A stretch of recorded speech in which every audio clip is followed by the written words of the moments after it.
Alam mo, Marvin, pag nandyan ako, sobrang saya ng tatay mo. Nakikita mo ba yan? Tumatawa, sumasayaw, kumakanta. Pag kayo-kayo nga lang dyan, hindi ko nga makitaan na masaya ang matanda.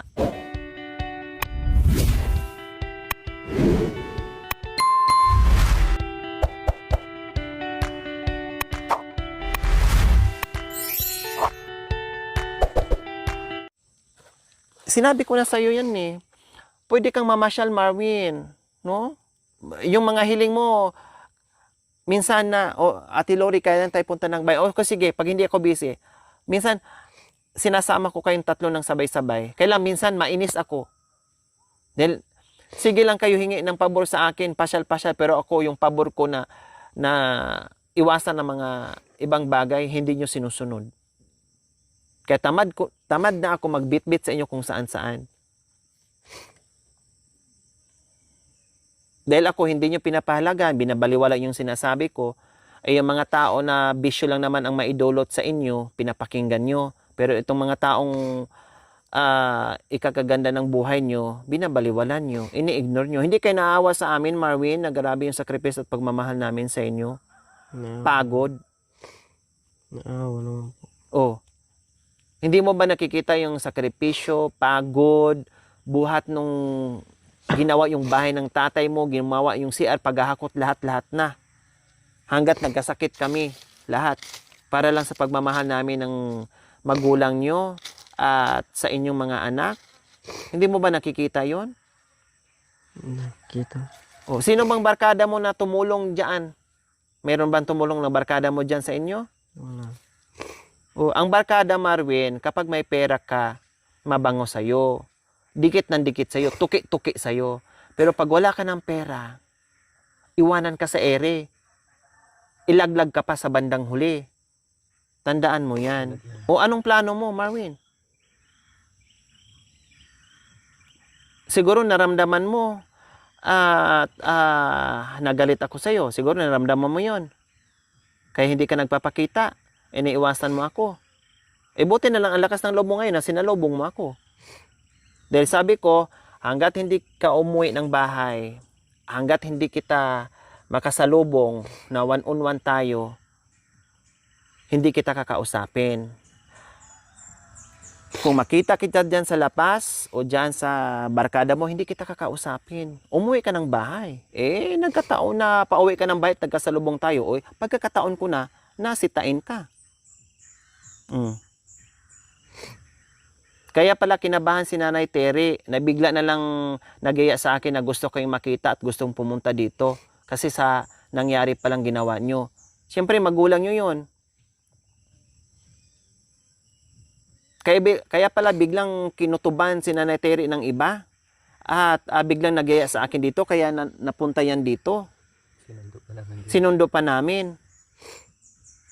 Dahil sa mga ginagawa niyong hindi maganda, kinakabahan ang matanda, or ano pang naramdaman niya bilang magulang. Anong plano mo ngayon, Marvin? Narinig mo na ha?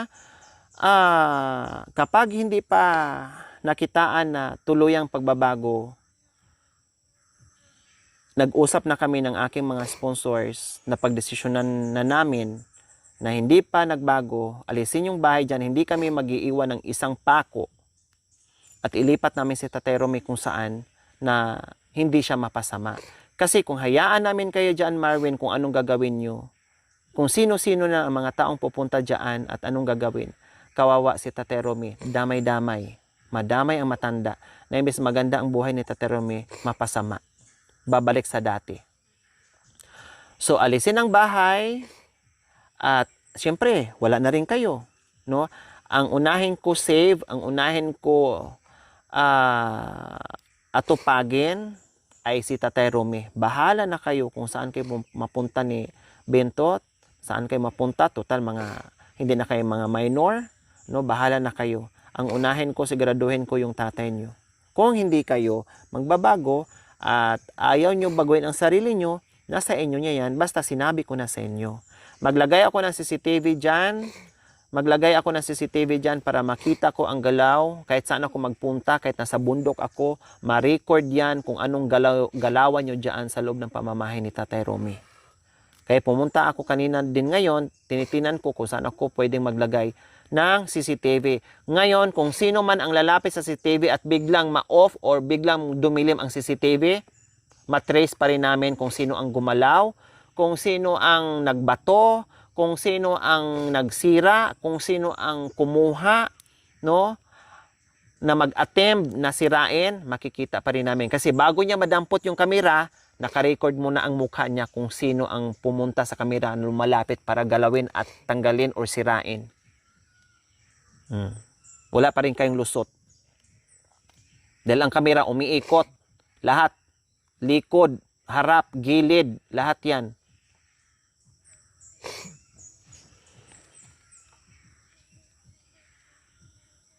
Dahil maraming chance na binigay ko sa inyo, Marwin. Hindi lang isa, dalawa, tatlo, apat. Yung iba nga, hindi pa nga alam nila eh. Kung ano pang mga mali nyo. Mag-asawa ka sa tamang panahon, walang problema. Kung alam mong kaya mo sa sarili mo at binago mo na ang sarili mo. At higit sa lahat, hindi na ako magbibigay ng pera na malaking pera, buong 500, buong 1,000, hindi na. Kahit meron pang magbigay na sponsor, hindi na. Ako na mismo ang harang na ayaw ko. Walang magawa ang sponsor kung ayaw kong ibigay. Dahil ayaw ko mapasama kayo. Hindi alam ng mga sponsor at hindi sila nandito para nakikita kung ano magiging ginagawa nyo. Pero kung ibigay ang pera na galing sa sponsor, kung ibigay para sa pagkain, yes. Big yes. It's a big yes. Tanggapin ko yon, magpasalamat ako ng bongga na meron akong ibiling pagkain nyo. Pero kung pera na cash na malaki para hawakan nyo, hindi, tulad ni Nanay Mia. Nangarap ka pala na magkaroon ka ng kalabab pero hindi mo inayos ang sarili mo. Kung nagpakita ka ng gila sa akin, kung totoo ka sa sarili mo na nagbago ka, matulad ka ngayon ni July, matulad ka ngayon ni Binbin. Gagawaan ko ng paraan yun. Or kahit matagal ko maibigay, gagawin ko ng paraan yun. Dahil alam ko nagbago. Kaya nga, tinanong ko kayo kung ano mga dapat yung bilhin. Kasi sabi ni Nanay Mia, Lore, tanungin mo sila anong gustong bilhin nila na magkasya ang pera na ang budgets kanila. Damputin mo. Pero ikaw magbayad ha. Hawakan mo ang pera. Huwag mong ibigay sa kanila yung pera. Ikaw. Sila dadampot, ikaw ang magbayad. Oh. Tapos ngayon, kung ano-anong problema na pinasok mo, Marwin. Imbis na umuki-uki ka na noong nakaraan eh. Tumaba-taba ka na, malinis ka na, okay na yung ano mo. Ngayon, pumayat kayo, bukod doon sa trabaho dahil sa mga ginagawa pang iba. Pinabayaan mo yung sarili mo, bumalik ka sa dating gawi. Kaya nga, ikaw, hindi kayo magkasundo doon kay Shirley kasi sa mga ginagawa mo rin. Hindi naman ako nagbibisyo dun. Hindi nagbibisyo. Hindi ka nagbibisyo. Na umuwi ka ng lasing. Lagi kang umuwing lasing doon. Kaya nag-aaway ang mag-asawa. Alam mo, Marvin, tumira tayo ng bahay, kahit kaninong bahay, makisama tayo. Hindi pwedeng tayo ang pakisamahan. Kahit kamag-anak mo yan, kahit kapatid mo yan, kahit nanay mo yan, kahit tatay mo yan, makisama. Lahat gawin natin. Pati nga minsan dumarating kami diyan, may dala kami mga ulam, kung ano magluto kami. Pinagpasensyahan ko na 'yon, no? Dati ang daming, kahit busy tayo, pero ang dami mong mga sinibak kayo ni tatay. Minsan magtulungan kayong tatlo. Ang daming mga sibak na kahoy. Ngayon na tag-init na, nagbongga na, marami ng laya dyan na nakukuha. Walang kahoy. Tuwing dating namin, kami pa ang nagdala ng pagkain. No? Kami pa ang mangahoy, magwa ng yung team. Kanina, ang naghanap ng kahoy, si Nanay Terry, si Tatay Romy. Wala ng kahoy. Minsan pagdating namin, ang malinis lang dito sa sala. No? Yung ibang palibot, hindi na malinis. Ibig ko sabihin, hindi naman kailangan na perfect gagawin yon. No, 'di ba? Sabi ko sa iyo, Marwin, ito, pag hindi mo kayang walisin, ito ngayon, bukas doon sa kabila naman, bukas dito, kung hindi mo kayang pagsabay-sabayin. Oh, tapos pag nakitaan ko naman kayo na nagtatrabaho kayo, hindi ko na inuutos sa iyo, kami na ni Mami Dia ang nagwawalis, naghuhugas. Kasi sabi ko, okay lang Mami Di, kasi mga pagod sila, may mga ginagawa. Ako na lang magwalis. Pag nakita ni Mami Di na ako magwalis, tinutulungan ako ni Mami Di. Minsan kami tatlo ni Tatay Romy. Pag naghuhugas ng pinggan na nandiyan nakakalat, si Mami Di kaagad ang humaharap dyan. Dahil naintindihan namin, busy kayo. Ginagawa namin minsan-minsan yung mga obligasyon nyo, dapat na kayo yun. Pero kahit anong busy natin, dahil wala tayong choice, obligasyon natin yan sa loob ng pamamahay, gagawin natin yan. Kahit anong pagod natin, kahit anong busy natin sa ginagawa natin, wala tayong katulong eh. Walang gagawa dyan eh. Tayo pa din. O, tawag nito, kahoy, wala na. Pwede naman mag-imbak bago papasok ng bago magtrabaho sa umaga. O, kuha ng ilang pirasong kahoy. Pag uwi, kuha ng ilang pirasong kahoy. At least hindi mai-empty yung lagay ng kahoy. Anytime na magsaing kayo, meron kaagad. Kaya yung gasol nyo, hindi ko lalagyan yan. Kasi mukhang naging tamad kayo manguha ng kahoy na may gasol na. Kasi umaasa na lang sa gasol. Tag-init ngayon eh. Ang gasol, sabi ni Nanay Mia, pang emergency yan kapag tag-ulan. Kasi mahirap mag ng kahoy pag tag-ulan. Eh ngayon tag-init. Nabili ko yan, tag-init na eh. Papasok na yung tag-init eh. Eh wala na. Kung kailan maraming kahoy, sa kapatay na walang ng kahoy. Tapos, ang problema sa'yo, kasi makikinig ka sa mga tao na kapalibot sa'yo na wala namang naiambag. Nabibrainwash ka kung ano-anong sinasabi.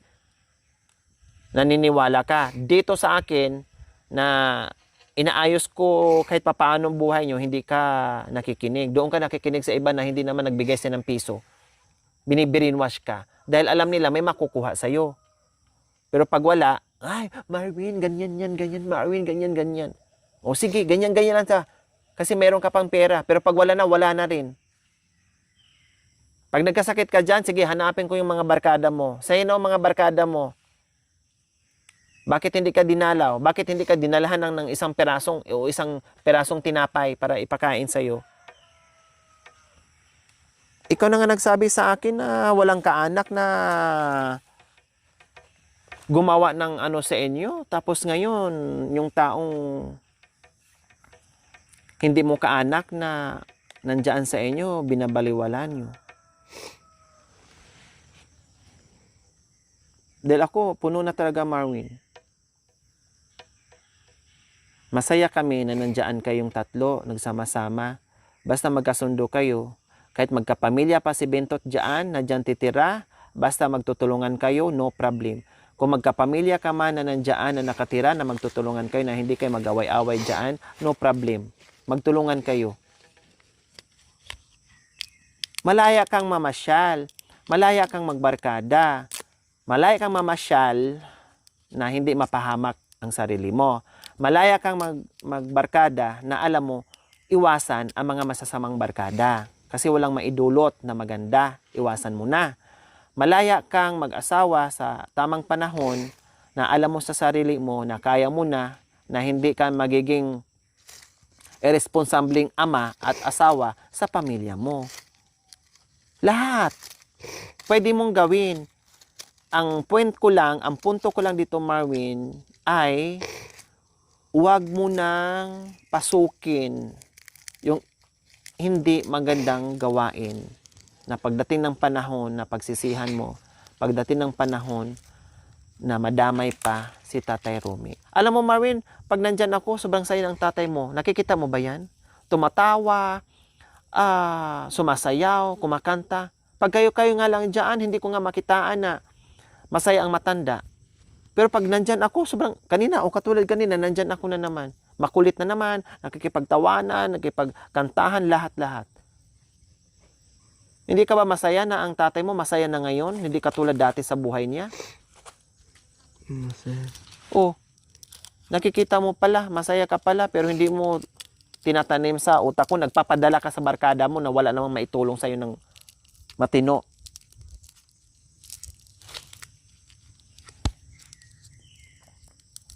Sige. Pag-isipan mo yung mga sinasabi ko sa'yo ngayon, no? Basta ito, lahat ng sinabi ko sa'yo ngayon ay tandaan mo, no? I-analyze mo kung tama ba ang sinasabi ko o hindi. Hindi ko naman sinabi na sumunod ka sa mga advices ko, nasa iyo na yan. Nasa iyo na yan, marunong ka na mag-isip kung masama ba ang sinasabi ko para sa iyo or hindi. At ulitin ko ng pabalik-balik at ulit-ulitin kong sabihin sa iyo, tanggalin mo sa isipan mo na saka ka magbago, may asawa ka. Dahil ako na nagsabi sa iyo, wala ring basta-bastang babae na papatol sa iyo o asawahin ka o magkagusto sa iyo kung ikaw mismo sa sarili mo na hindi ka pa handa. Dahil ako, kung akong babae, hindi ko ipupukpok ang ulo ko na alam ko naman pagdating ng panahon na ako lang din ang kawawa na pagutuman ng ako plus ang mga anak ko plus bugbugin pa ako at plus pag-aawayan pa namin ang bisyo.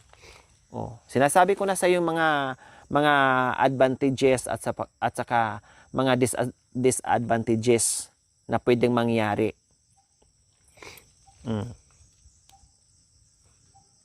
Kung masaya ka sa barkada mo, hala sige, hindi kita pipigilan, bahala ka.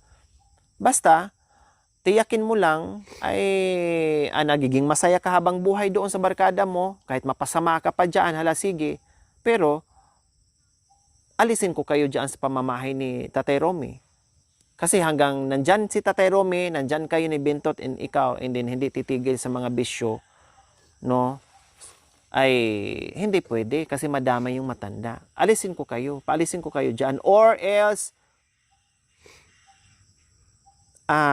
alisin ko si Tatay Romy dyan. Ilipat ko sa isa sa mga kapatid mo. Kung hindi kay July, doon kay Nanay Jema, or kay July, kay Binbin. Yan lang ang mga pinagpipilian ko.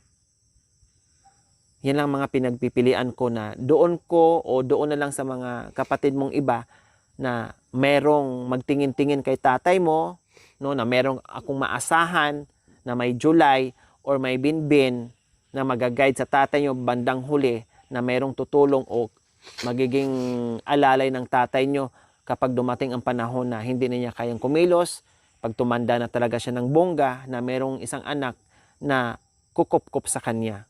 Kasi mukhang dito wala akong maasahan eh. Si Bintot, hindi ko maasahan ng bongga. Talagang ikaw lang talaga ang maasahan ko dyan. Pero yung inasahan namin ay wala. Hindi ko naman sinasabi, Marwin, na nandiyan ka kay tatay mo na buong buhay ay alagaan mo yung tatay mo. Ang ibig kong sabihin ay, syempre, i-guide mo lang, no, na kahit papaano nandiyan ka, na magtulungan kayo, no. Malakas pa naman si Tatay Romy. Magtulungan kayo dyan sa mga gawain kung ano. Dahil ang ayuda ni Tatay Romy, lahat naman kayo din makakatikim. Ikaw, si Bintot. Lahat naman din. Ang gusto ko lang mangyari na hindi ma-stress. Ito yung pinaka punto ko sa mga sinasabi ko sa iyo. Ayaw kong ma-stress si Tatay Romy. Ayaw kong magkaroon siya ng problema. Gusto ko, masaya lang siya sa araw-araw na pamumuhay. Nakasama kayo. Yun lang ang punto ko doon, Marwin. Wala nang iba. At higit sa lahat, syempre, ayaw kong mapasama kayo. Yun lang. Pero kung ayaw makinig sa akin, okay lang. Kasi ako, surrender na. Surrender na ako. So, narinig mo na ha. Maglagay kami ng CCTV dyan, no? Yung pag-iinom mo, okay lang, sige. Basta wag lang lango-lango. Yung sigarilyo mo, hala, sige, okay. Bahala ka. Yung ibang bisyo, yun na talaga. Hindi ko na talaga pwedeng konsintihin. Bawal na talaga yan sa akin. Ayaw ko na pag ganyan. Kasi maraming madamay, kawawa ang inosente, kawawa si Tatay Romy. So, plus, makikita ko ang pagbabago, hindi lang isang linggo, Ang pagbabago sa sarili, hindi lang isang araw, 2 araw, 1 linggo, 2 linggo, 1 buwan, 1 taon, 2 taon, 3 taon, kundi habang buhay. No? Kailangan marunong ka na sa buhay-buhay mo habang wala ka pang asawa na makontrol mo na yung bisyo mo. At ulitin ko rin sa'yo, kahit magbigay pa ang sponsor ng malaking pera, dahil alam na ng mga sponsor ngayon nakikita na kayo kahit magbigay pa ang sponsor na malaki na cash na para mahawakan nyo, ay hindi na. Ang sabi ng mga sponsors, kung meron man silang ibibigay, Lori, kung magbibigay man kami, huwag mo na silang bigyan. Yung iba nga, huwag mo nang bigyan ni piso, Lori. Pagkain, sige, punuin mo sila ng pagkain, bigyan mo kung ano ipadala namin. No? Pera, huwag mo nang bigyan. Kasi mukha lumaki ang ulo ni Marwin. Napabarkada. Marami siyang naiisipan kapag nakahawak ng pera. Kung maghanap buhay sila, magkapera sila, bahala sila. Pero yung pera namin na galing sa sponsors na pinaghirapan namin dito sa ibang bansa, and then, ibisyo lang nila, wag na. Kung pagkain, walang problema. So, maliwanag yan, Marwin, ha? Sinabi ko na rin yan sa iyo noon yan. Maliwanag yan. Kung pagkain, Marwin, walang problema. Pagkain ni Tatay Romy, pagkain mo, pagkain ni Kuya Bentot, no problem. Kung anong pagkain na nakakain ng tatay nyo, kung anong pagkain na bit-bit ko na para sa tatay nyo, ay para sa inyong lahat. Walang problema. No question dyan. Dahil ang pagkain, alam nyo naman mga kabayan, hindi ko pinagdadamot yan. At alam nila yan. Hindi nga nila maubos-ubos ang pagkain mga kabayan. Kung tutuusin. Talagang ang problem lang talaga is barkada. Napasama sa barkada. Yan ang problema ngayon ni Marwin at saka ni Bentot. Okay, sige Marwin. Basta nag-usap na tayo, no? Kung may ginagawa kung meron kang trabaho, ipagpatuloy mo yung trabaho mo, trabaho na walang kasamang ibang bisyo. Matutuwa kami, matutuwa ang sponsor natin, matutuwa ang viewers natin. Dahil nagtrabaho kayo. Pero kung nagtrabaho ka dahil matustusan mo ang isang bisyo, hindi maganda. Mas magandang itigil mo na at magtanim ka na lang na magtanim dyan sa lupa ng tatay mo or sa sinasaka ng tatay mo, kung ano-ano dyan. Harapin mo. Wala ka pang magiging bisyo, hindi ka pa lugi, pagdating ng panahon, meron ka pang kakainin. Kaysa naman kumita ka doon. Ganun naman din. Kumita ka, nagtrabaho ka doon, kulang pa. Dahil bisyo doon, bisyo dito. Kung magtanim ka dito, ilang buwan, meron ka nang aanihin. Hindi ka pa nagkabisyo. Hindi ka pa malulong sa mga, o mapasama dyan sa mga barkada mong may bisyo. Kasi dito nakakapag-yusi ka naman kung gustuin. Nakakapag-inom ka naman kung gustuin. Nakakahingi ka naman sa akin. Nakikiusap ka naman sa akin kung gustuhin. Na hindi kailangan kung ano, mamasyal ka, pwede naman. Masyal ka. Pasyal ka doon sa mga kamag-anak mo na hindi nagbibisyo. Na hindi ka mapahamak. So, ayan po mga kabayan. Nag-usap na naman kami, no, ng maayos ni Marwin po mga kabayan. Wala naman siyang tinatago. Tanggap naman yung mga kabayan, no? Tanggap naman yung mga kabayan lahat ng sinasabi ko ngayon. Wala din siyang magiging reaction kasi pag tinatanong ko rin siya, tama naman. Alam naman niya sa sarili niya, naintindihan niya yung mga sinasabi ko na para sa kanila, para sa sarili nila, para sa tatay niya, naintindihan naman. Diba? So, buti na lang na nagkasalubong kami kasi kung hindi ko talaga siya kakausapin. Bahala ka dyan. Ang importante si Tatay Romy sa amin. Kung hindi sa titino, kung hindi sila, ayaw ko rin mga kabayan, bahala sila. Gusto ko tumulong sa mga taong matitino na gustong mabago ang buhay. So ayan, maraming nakamiss kay Marwin.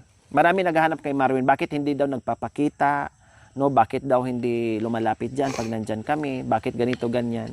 So ngayon, ay nabigyan ng pagkakataon na makita nyo ay eto, si Marwin. So anong masasabi mo sa mga sinasabi ko sa'yo?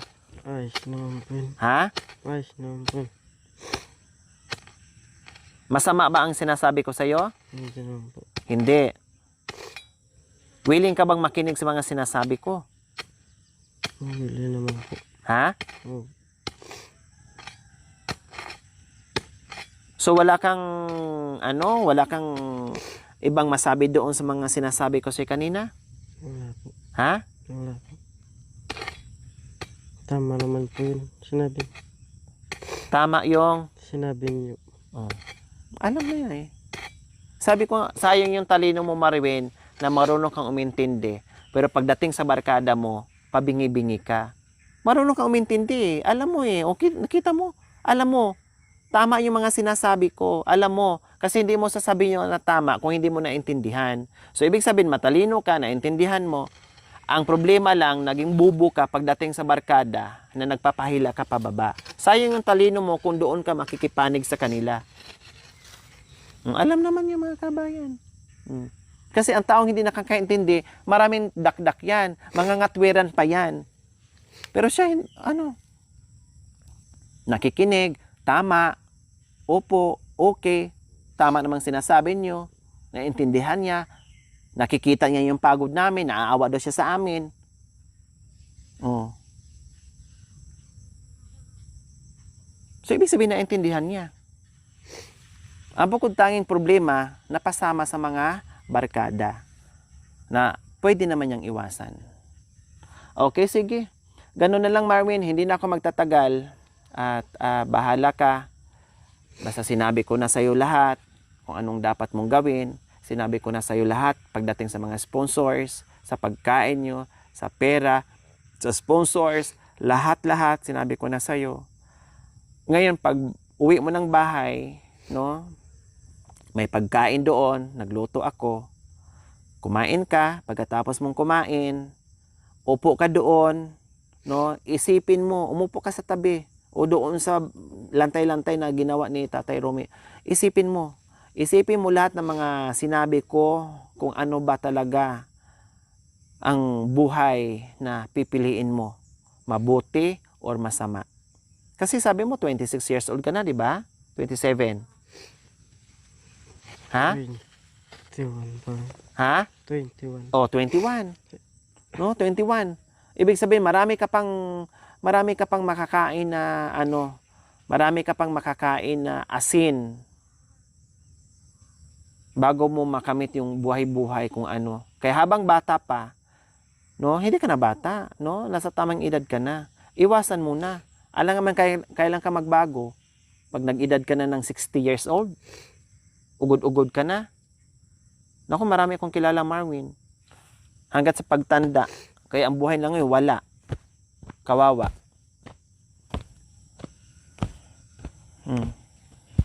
Okay, sige. So, ayan po mga kabayan. Nito. Hindi ko alam kung magkita pa kami ni Marwin ulit. Hindi ko pa alam kung magkikita kami ni Marwin ulit mga kabayan at makakapag-usap pa kami. No? At kung ready na ba ang sarili niya na unti-unting baguhin. Ang gusto ko lang ay maiwan niya yung isang bagay habang bata pa, no, na maiwasan na, at ayaw ko dumating ang panahon na pagsisihan niya yung mga bagay-bagay na ginagawa nila o ginawa niya ngayon. No, yun lang. And kung gusto nilang manatili diyan sa puder ni Tatay Romy, ang kundi ayusin nila yung buhay nila. No? Kasi kahit kailan hindi ako nagdamot sa kanila ni isang sintabo po mga kabayan, hindi ako nagdamot. Kung anong dala ko para kay Tatay Romy, para sa kanilang lahat. Kung gusto nila makasama ang tatay nila, naging maayos sila, so ayusin din nila ang sarili nila.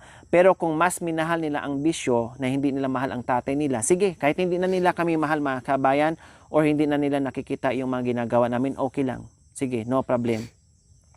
Kung naging bulag-bulagan sa mga kabayan sa mga ginagawa namin, sakripisyo at pagmamahal namin sa kanila, okay lang. Ang sa amin nila makita sana nila at maawa sila sa tatay nila, yung pagmamahal na lang nila kay tatay nila na sana ay hindi mabalik sa dating buhay si Tatay Romy. Kahit yun na lang, no, yun na lang, walang problema sa amin na makita lang namin sila magbago. Pero kung tuloy-tuloy po mga kabayan, tulad na napag-usapan namin ng aming sponsors, ay wala. Paras lang ibon kung saan, bahalas na kung saan sila. I-save ko si Tatay Rome. Okay? So, ayan. Lahat ng mga katanungan yung mga kabayan, lahat ng mga sponsors, subscribers, followers, YouTube members, viewers, commentators natin. So, nakapag-usap na kami ni Marwin. No? Ako, naibsa na yung galit ko, na na-voice out ko ni Marwin. No, yung inis ko na nabawasan na voice out ko na, no, at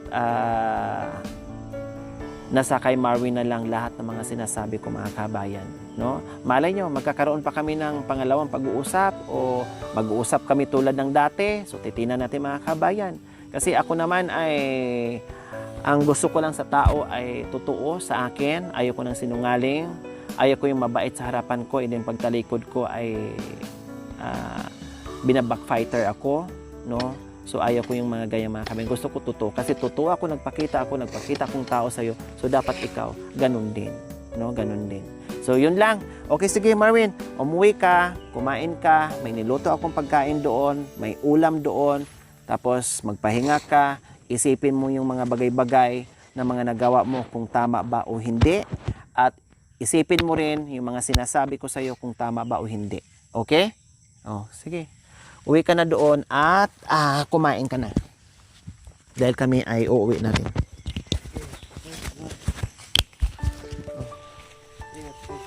Sige.